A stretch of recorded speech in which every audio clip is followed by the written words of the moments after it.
Hello, friends, and welcome to another episode of My Awesome Friend. And today I am so excited to have Sandra Portal-Andreu with us. Hi, Sandra. How are you? Hi, how are I'm you? doing great. Thank you for joining us today. Thank you for having me. So, Sandra, the reason I invited you to be on the show and why I think you're such an awesome human and you were such an awesome friend to me was I met you at a cleanup in Little Havana. Yep. And I was also running for office in the area. Yeah. And we hit it off, and you became one of my most supportive constituents in the neighborhood. And you took me around, and we connected over the arts, and we're Pisces sisters. So, Yeah. first of all, thank you so much Oh, for that. absolutely. I want to start off with your artistic side. Okay. So, you are an amazingly talented choreographer. I just had the pleasure of watching a project that you choreographed from Mhm. beginning to end called Sol, I believe. It was called Positive Vibration Nation Okay. with Sol Ruiz, who is the lead singer of Sol and the Tribu. Oh, It man. was her concept and everything. So, And it was beautiful, and it was at the Miami Theater Center, yep. correct? What was your tell us a little bit about the show, Yep. because it was very cool, and then tell us a little bit about the process of you coming up with the choreography, how you start, how do you get your inspiration, what goes into it? This was a really interesting process for me because it wasn't like my project per se, the conception and everything like that, right? So I was sort of brought into this, which was actually kind of fun and liberating at the same time, right? Because there's not all that pressure of being this sole creator.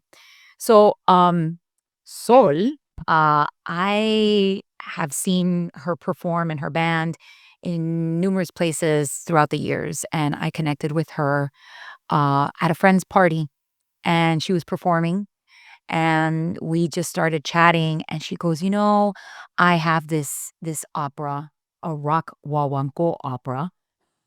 What for our viewers, what is Wanwanko? Wawanko is like the Afro-Cuban style of music and dance, and so she's bridging not only her cultural identity and roots, but then merging it with obviously, being a U.S. American born, bringing that rock element to it, so this contemporary element to it, and really also merging the classical structure of an opera, right? So when she told me this opera, I was like, "Well, okay, I'm interested. Let's meet." And we did. And she shared with me the music. And I just sat there and I listened and I just kind of like sort of let my mind wander a little bit. And as my mind was wandering, I just kind of shared with her some ideas that I had going on in each section. And she really dug it. And so I was like, okay, well, let's do this.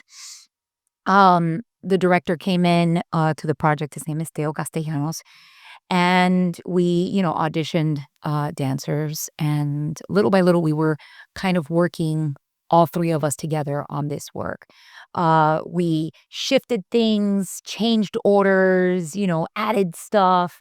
But it was a really just amazing process because not only was I just sort of dedicated to the movement aspect of it, right? Um, there was a little bit of directional ideas that I kind of offered to the table, but it allowed me to kind of tap into movement that I haven't done in a long time, right? So I grew up in Hialeah. Let's start by that. I grew up in Hialeah, and my dance school there, era una cosita pequeñita, right next to Hialeah Hospital. And I like to say when people are like, "Oh, did you take jazz?" And I'm like, "Yeah, I took jazz, but I took Hialeah jazz." And Hialeah jazz is different from like Broadway jazz, right? We were dancing to like Celia Cruz, we were dancing to like disco, freestyle. It was very, very like different. And I ended up going to New World for college. I went there for 2 years, and then I also transferred to Florida State and did my last 2 years there. And while I was at New World, I explored African dance, West African dance, dance from the Ivory Coast, sort of African dance fusion with Jawale Zoller. Jaole. I'm sorry. I'm like, I'm having a blank moment, but whoever knows who Jaole is, they know. She's the director of Urban Bush Woman. Oh, very cool. And then I also had taken class with Neri Torres, but I mean, these are things que, bueno, eso era when I was like in my 20s, that I was just exploring with just all forms of movement.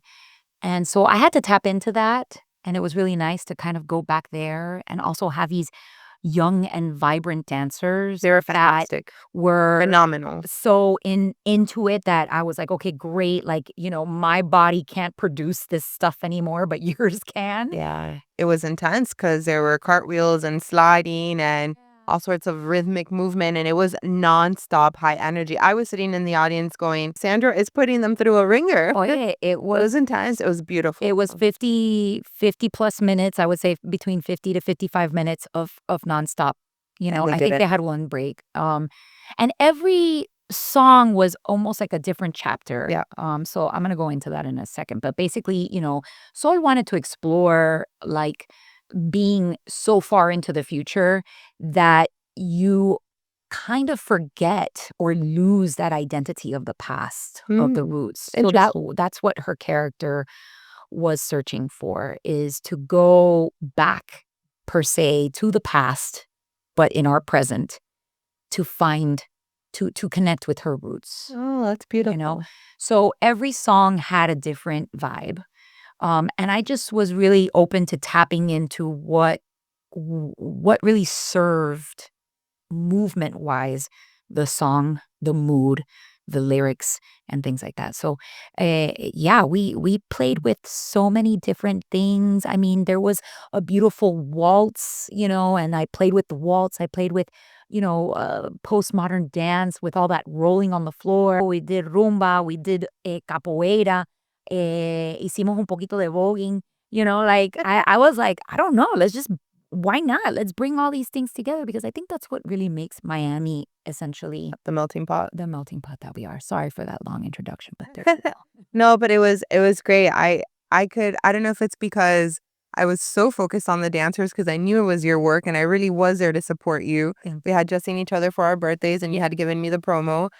But I could not take my eyes off of the dancers. They were just like, the vocals were amazing. The band was amazing. So shout out to that whole production team. Yeah. And to the arts in general, right? Wherever you're tuning in from or listening to us, little town, big town, small city, little city, I'm sure there's an arts and cultural center nearby, right? Yeah. And it's so important because you're not only enriching your own life, but you're supporting local economy, right? Right, exactly. There's a lot of people that really depend on this. There are tourists. There are people that, I mean, when I go to another city, I look for what is culturally happening. Yeah.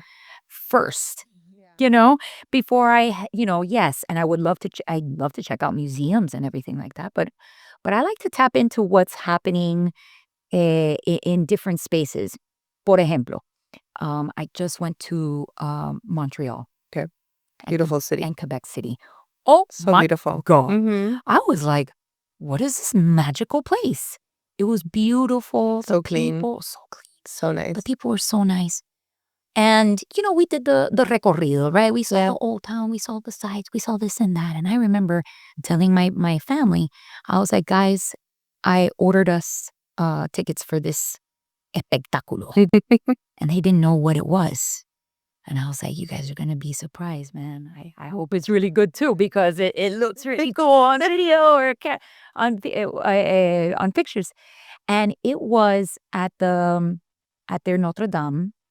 Or like their like mini Notre. It's the basilica that they have in Montreal, and they have an immersive theater, like an immersive technology performance inside of the basilica. How cool! With surround sound, digital mapping and projections, and lasers. Wow! In a church. Wow. I was like, y'all are going to bring me back to the church if this is That's cool. Right? That is really cool. No one knew what it was about. Everybody's like, "Oh, yeah, we gotta get ready because we gotta go to this thing that mom found."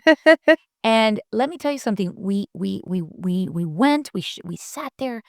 It was incredible, and everybody was like, "Wow, that was the coolest thing I've ever seen." And I was like, "You're welcome.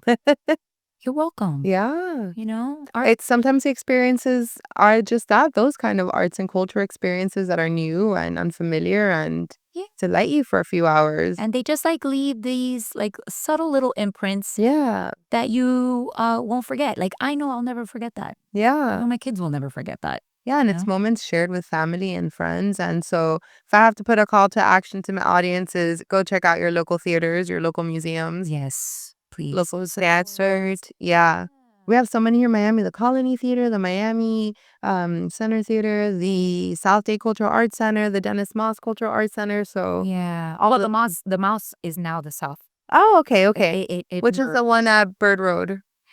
that's the Westchester Cultural Oh, Arts Center. okay. That's a cool little Yes, space too. yeah, and the Arts Center, of course, but there's Gable Stage, Actors Playhouse, so many, Playhouse. so many. There's a lot happening in this city. Yeah, and in a lot of cities across the country. Yeah. So I really do hope that our audience will find some cool spaces to go. Let's do a quick fire question in the arts arena. Ready? Ay, ay, ay. Okay. What is your favorite genre to dance to? Ooh. Okay. So to dance to, oh my gosh, I that's such a hard question for a dancer. Like, well, to train, I like still training. I'm a bunhead. When it comes to training, I still like to do my ballet bar. But to dance to choreograph to, I am very much a sort of postmodern experimental mover. I like um I'm in this mode in my mid-40s where I'm all about the feeling of the sensation of movement rather than the shapes. Oh, that's very interesting. Yeah. Tell us a little bit about the sensation of movement. Now you left me a little bit like, I would need to know more.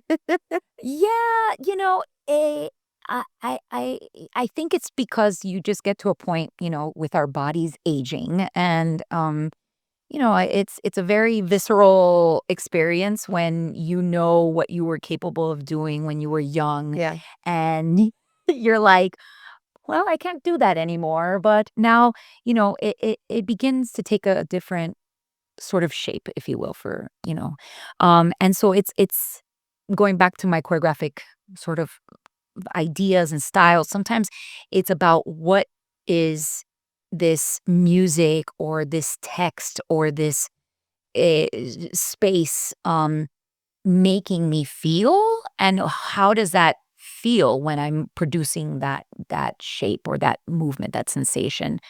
Um i i, I like to go and work in a place of organic motion, and Yeah.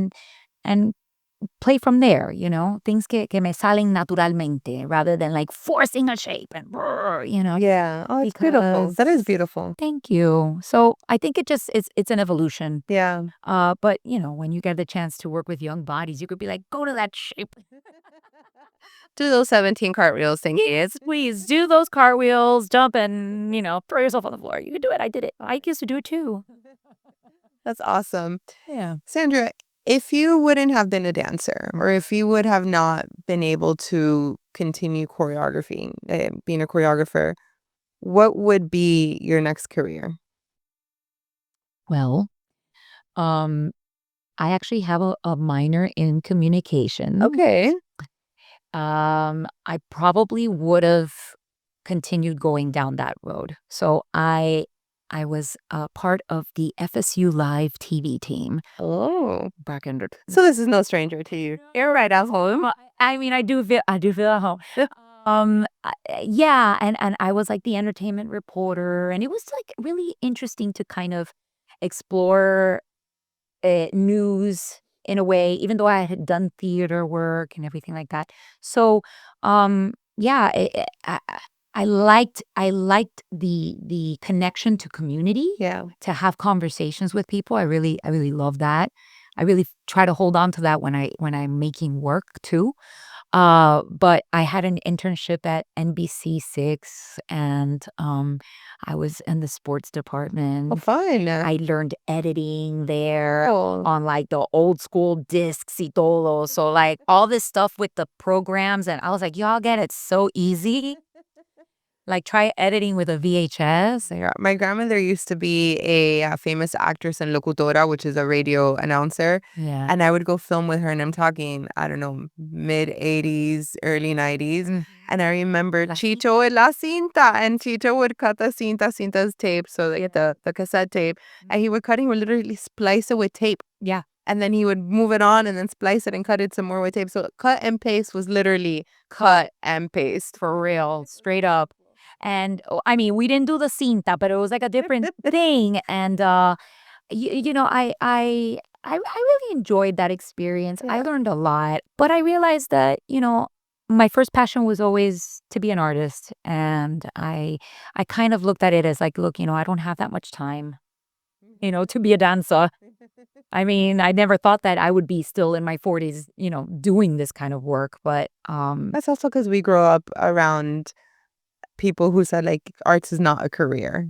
For at least for me, also being in the arts community as a classically trained instrumentalist, and I think people don't see all the other opportunities that there are. right. And I think also the mindset at the time, Yeah, was that the career was up to this point. I mean, I very had met limited. dancers that they were like, "Yeah, after 25 I was done, or after 30 I was done." But then I saw, like, some of my professors performing, and they were, like, well into their, like, late 30s. And then I started kind of going into my mm, early 30s, and I was like, "Wait, hold on, we're still doing it." Yeah. And so there's still, thankfully, some people that I know that I've known since I was in college that are still doing it. And I think también society has So much, changed. yeah. There's more sort of body positivity, body acceptance, age acceptance, ability acceptance, Yeah. that has really opened a lot of doors for people. And I think too a lot of like Soul's production, right? People embracing their creative side, whether it's they are really believing in their work or they're a little delulu, like we were just talking about me with this podcast, or but there's all these opportunities too where these people aren't seeing that. And so they Yeah. want it to be very inclusive and Yeah. you're 50, 60, you're in a wheelchair, you're not in a wheelchair, whatever, just come be part of the performance and Yeah, that'd be so wholesome and that's beautiful. exactly. Interesting that you would want to pursue communications because you're actually very good at it. And that's going to segue us into the next portion of our conversation, which is surrounding your ball. I have another one, so I got 2 balls. Oh, we have two balls. Awesome. I love it. You do a phenomenal job in this marketing, so I can definitely see it. So this is tapas. Yeah. And Sandra is not only an amazing choreographer, but she is also an innovator, a creator, and a business person. Sandra, Yes. tell us what tapas is, its purpose, and why. Tapas is a spherical, let me just go like this. It's a container where you can essentially store your snacks. So it's like a tapas for your tapas. It's a multi-leveled container, and it's made out of sustainably sourced woods. For example, this one is made out of bamboo. We have another one made out of rubber wood, and then we have another one made out of beech wood. And this idea, talking about deluluness, okay, came to me about 9 years ago, 9.5 years ago. Wow.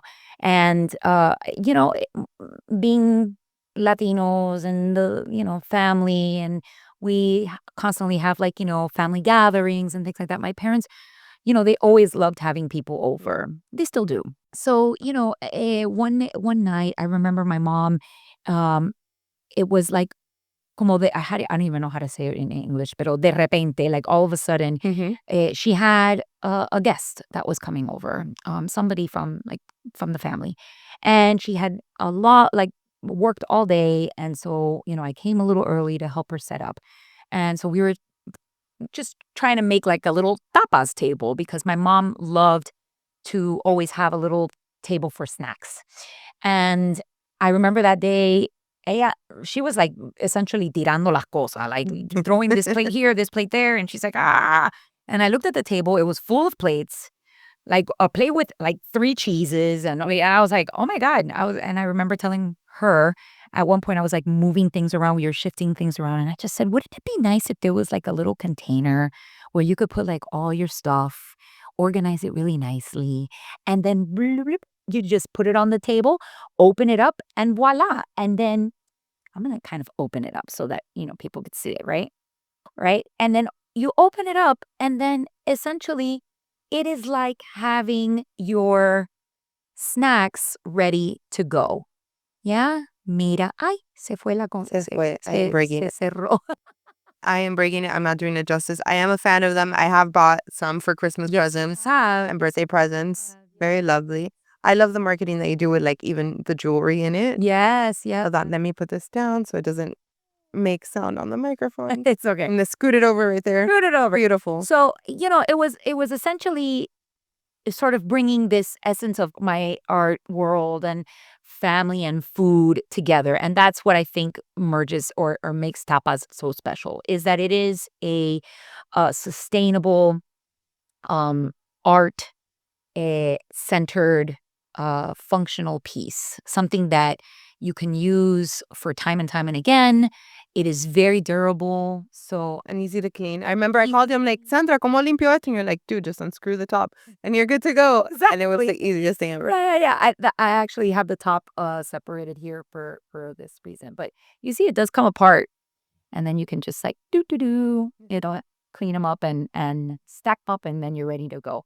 So the next day, that whole situation happened, and the next day, I could not get this idea out of my mind. I mean, I don't know. I put pen to paper. If you look at my drawing, it looks like a little hurricane.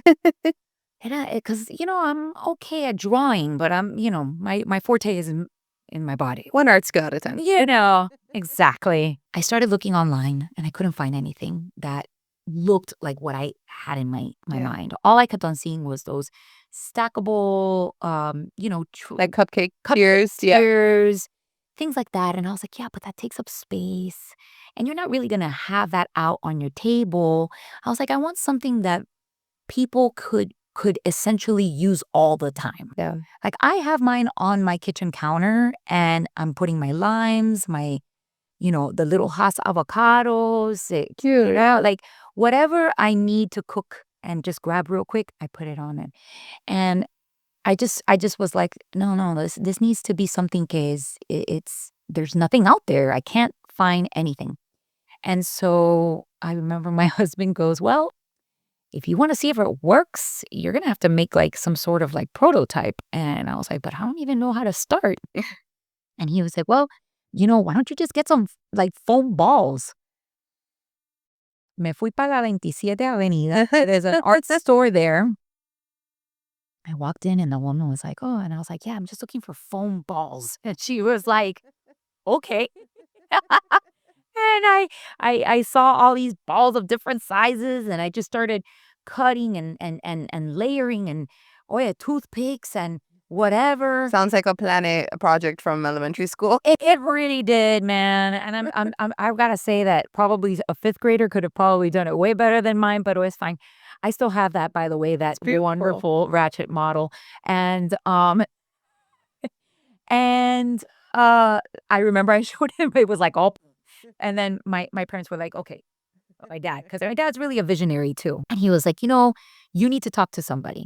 And so essentially, Not your husband. not my husband. He was like, no, we know somebody that just graduated from like, this sort of industrial design. I didn't even know what an industrial designer was, or like, some engineering. I met with this young guy, and essentially, it didn't work out with him, but it got the ball rolling for me, right? Intended. But yes, so intended, right? That I was like, okay, now I know what I need to do or who I need to get aligned with. And it was just kind of like step by step, people along the way just kind of started popping into my life. And it took a while because I was, my children were very small. I was, working full time and all this stuff. I was still doing projects as well. Yeah. Eh, and, one thing led to another. We finally got the prototype done. And then I applied for a patent and I got the patent. I remember it was issued on November 2019. Wow. I remember getting the email. I'm not saying that I drive and look at my phone, but in this one particular moment, I saw the email come through and I started crying. I was like, Oh. we can't believe this. And then it was the next obstacle was trying to figure out, okay, are we going to make it out of plastic or are we going to make it out of something else? And I then got aligned with somebody who sort of introduced me to the world of wood. Oh my God, there's so many types. There's so many types. Many types of wood, Lord, y'all. And I bet finishes too, right? Finishes. I mean, and then understanding what woods are endangered, what woods are not. Um, oh man, like just even the carving process of it too, Wow. right? Like people were like telling me, you should just make it here in America. And I was like, well, I would love to make it in America, but when I spoke to wood manufacturers, they all kind of chuckled and laughed at me. Okay. And they were like, yeah, you need like some crazy machinery that we don't have. And so, I had to go overseas. Yeah. Because that's where they do have it. And, Yeah, and that's they've okay. done a beautiful job. And, we finally launched in the fall of 2020. We launched on Amazon. And, And you got all the way to Uncommon Goods. yeah, we were we've been on Uncommon Goods, Macy's, the Grommet, oh gosh, Touch of Modern. But right now, thank Yeah, you, congrats. thank you. So And good. and it's amazing that we've gotten a lot of publicity like through, I wonder if it's that communications degree that someone might have. yo no sé, maybe, pero thanks, thank you. Thankfully, no puedo callarme. Pero, yeah, I mean, we've gotten some really great support from, and we've been on Al Rojo Vivo, Despierta I América. remember your Despierta I America. cried, man. I remember telling my grandmother, que paz descanse, at the time she was just so proud, and um, it was crazy. It's like, who wants to hear about this story? Nobody. No, it's a cool story. I mean, you're continuing your balance with your artistry. Yeah. You said you were holding down a full-time job as well. You're raising little kids. Yeah. So, mother, a, full-time job, wife. Yeah. Now an innovator trying to figure out how to make this happen. Yeah. How do you balance it? Or how did you balance it at the time? How did I balance it? I writing everything down, um, and giving myself space. Okay, and I know that that's very hard. Thankfully, at the time, I was kind of working with a nonprofit that most of the time I could work from home. So there was a lot of things that I was able to do, and then obviously go into sites and things like that.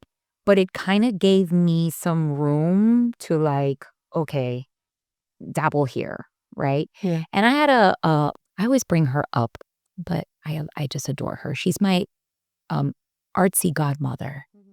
And she told me that you always got to give every day. You always got to give a little something to your art.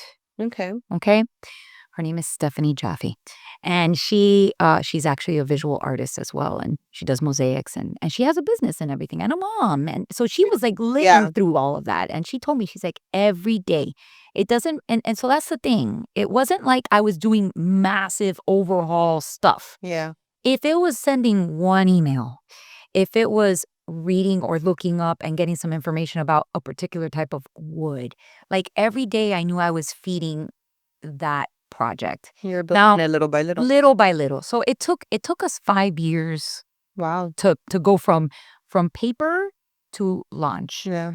Um And what about your own sanity, your own self-care? Just balancing that out on its own, that's a lot. yeah, I mean, being a movement practitioner and just having that sort of training discipline since I was a child, I've never left that.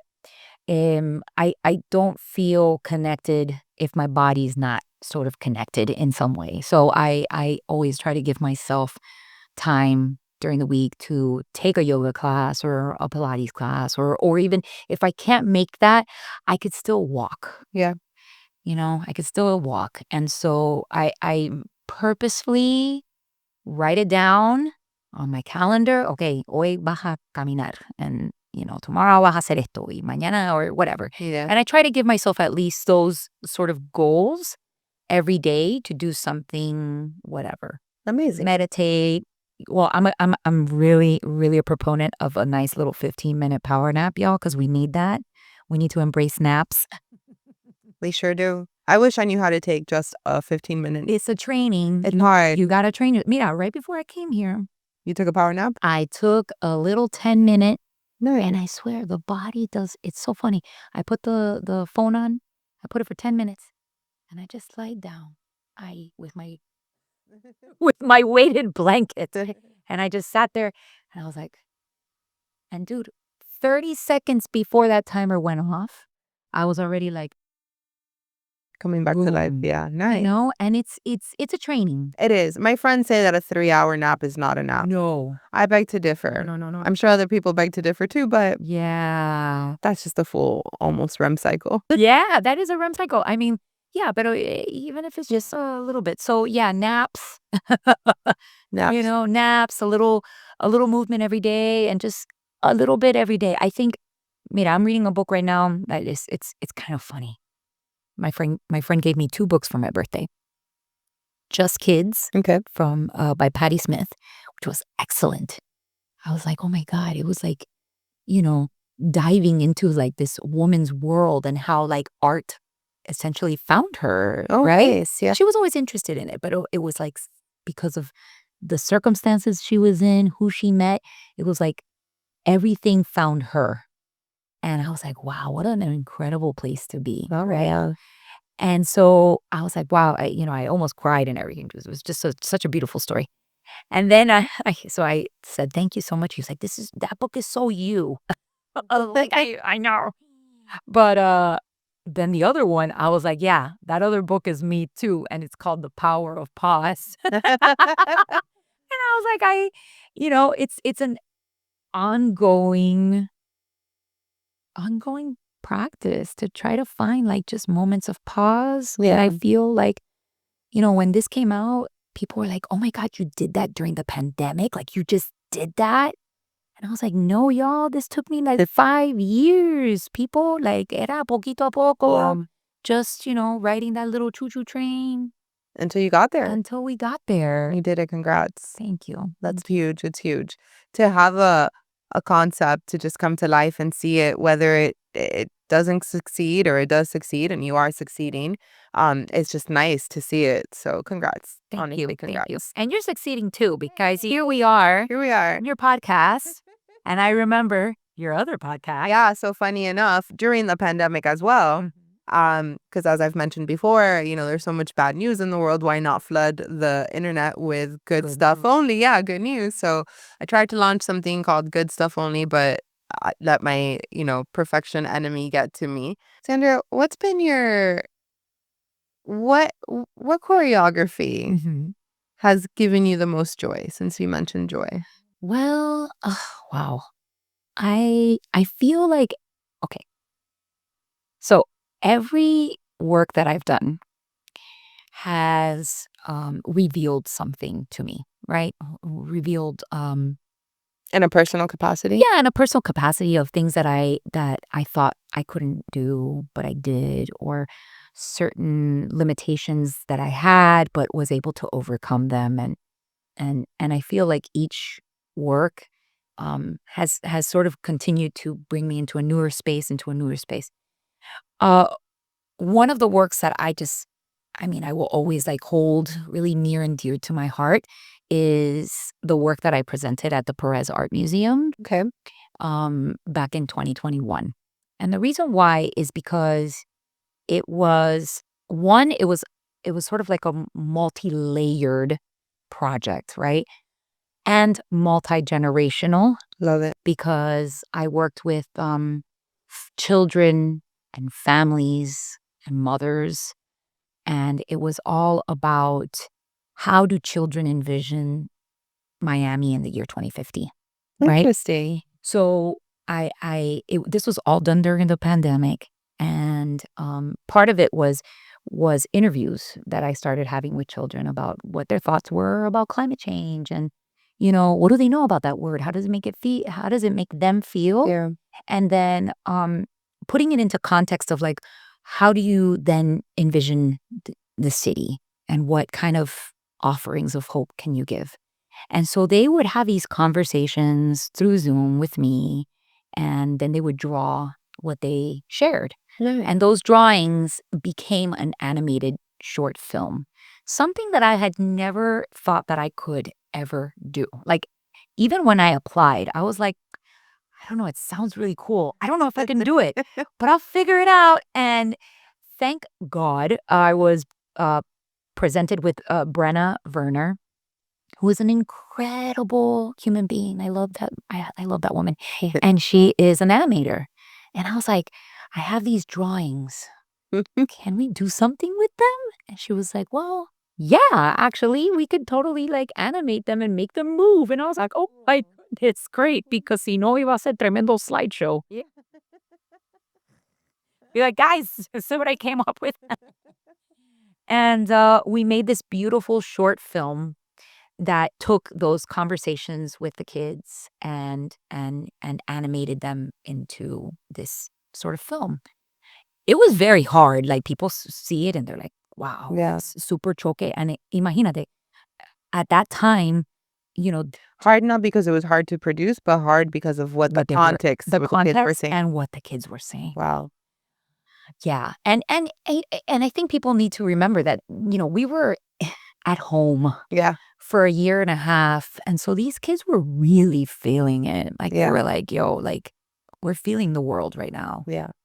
And you had some at home too, so I'm sure that like were No, they were part of it. guinea pigs. Yeah, they were both my first conversation. As a matter of fact, it's funny, I had like two, I recorded my son at one point when he was the first conversation.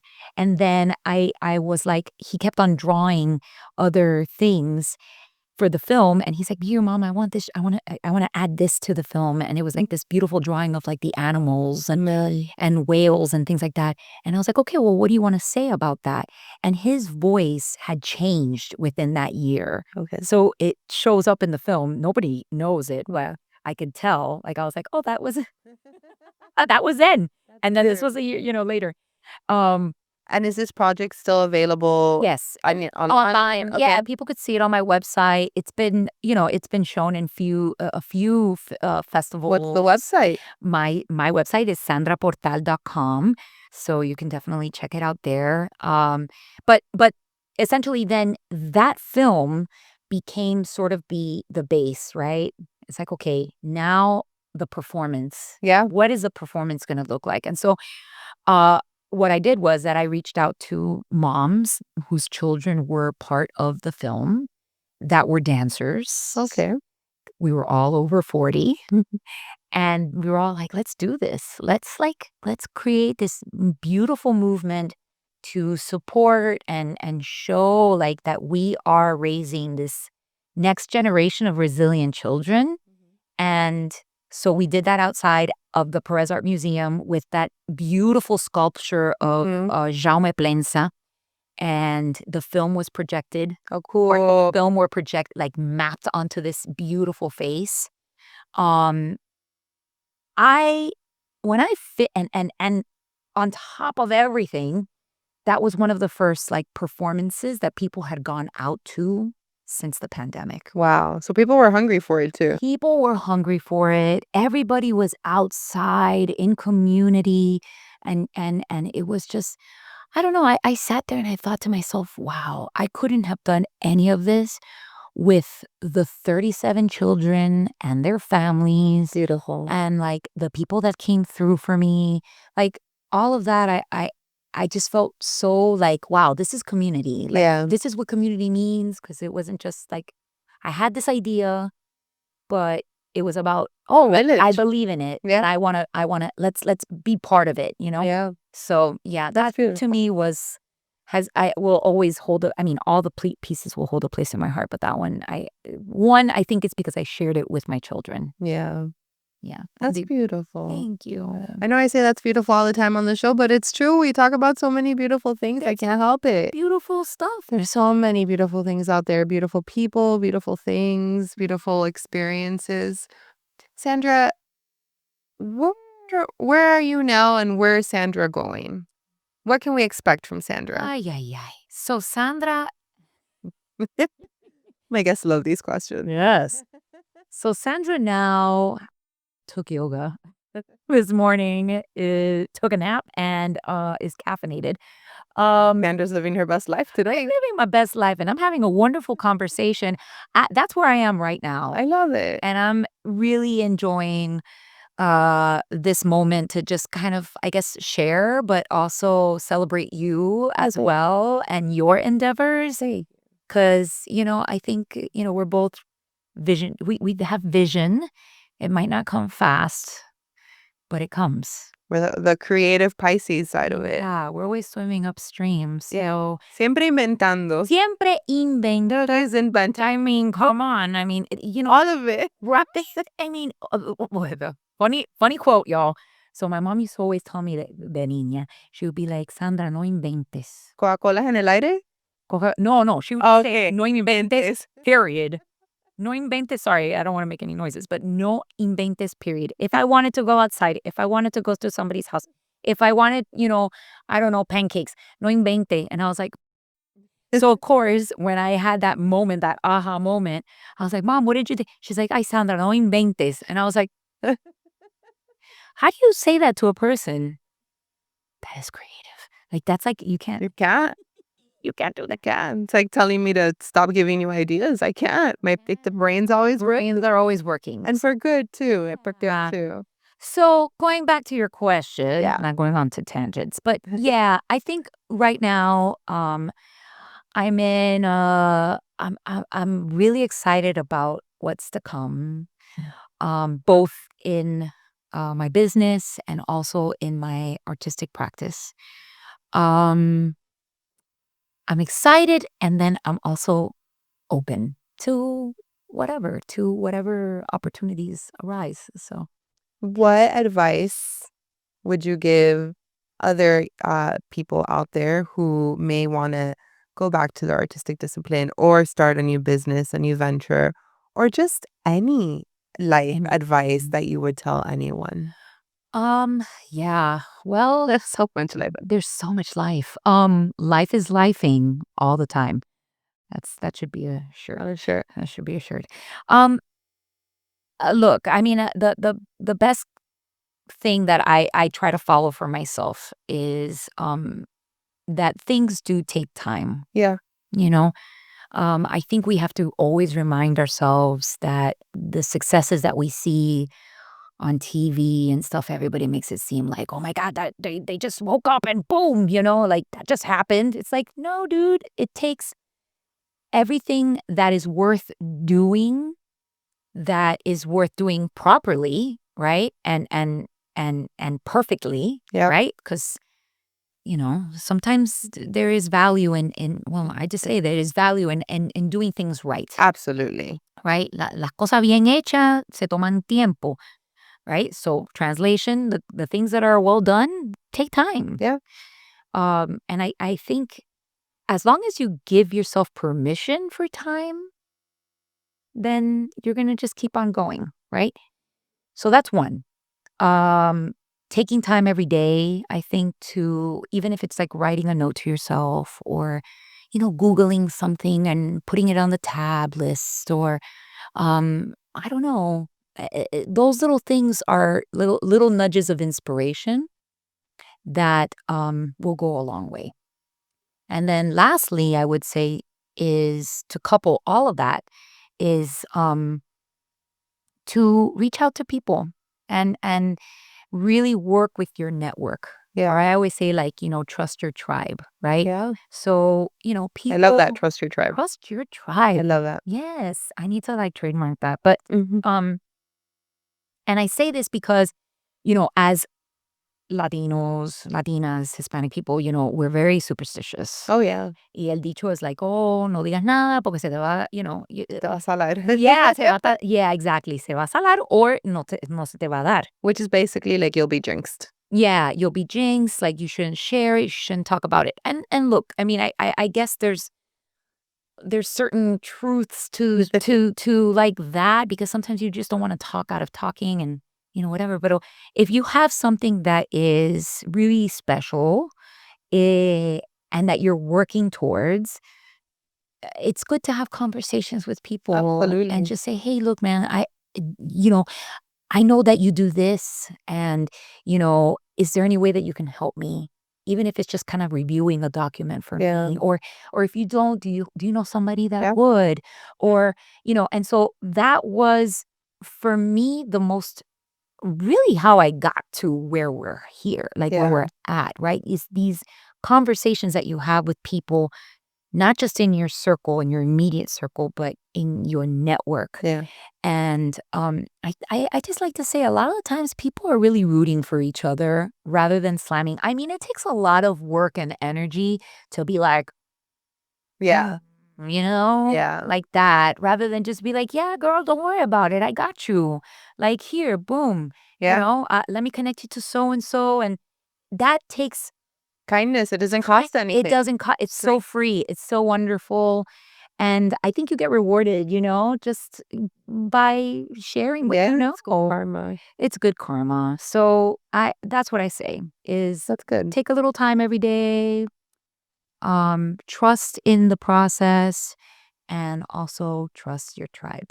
I love that. Sandra, I want to close out Yes. on a very laughable note. Okay. You have such great energy and I love your laugh. It's so infectious. I have to believe that there is a really funny story somewhere in all of your dance choreography career.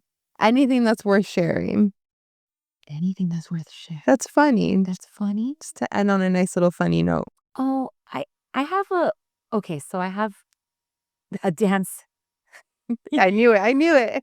I joke around to people all the time and I'm like, if you all haven't like danced in a potato sack or dressed up as a clown or done a convention where you're dressed up like a crazy Cirque du Soleil, ballerina, you just haven't danced.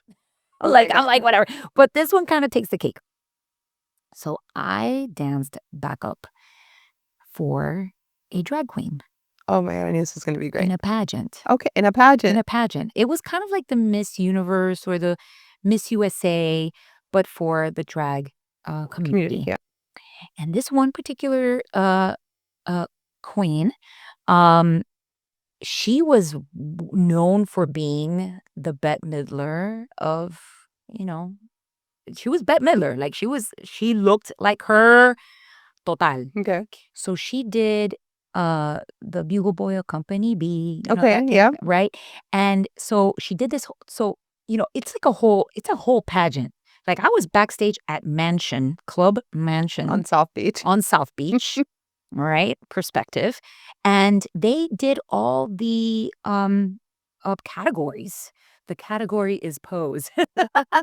Cute. Right? The category is swim. And so, they were doing all the different categories and then they had to do the performance. Was it like their talent? Their talent. I love it. But the performance was like performance. Yeah, they're great. Like she straight up had a whole crew. I was dressed up as a little sailor girl. It's a song. It's a song. And, we had these boats and things and whatever. And it was like this whole thing of us con salvavidas y cosas así. And so, yeah, I performed DACA for a drag queen. And I got hit on the face with a point shoe one, Oh my God. during the Nutcracker. Yeah. I got hit by a tuba on the field.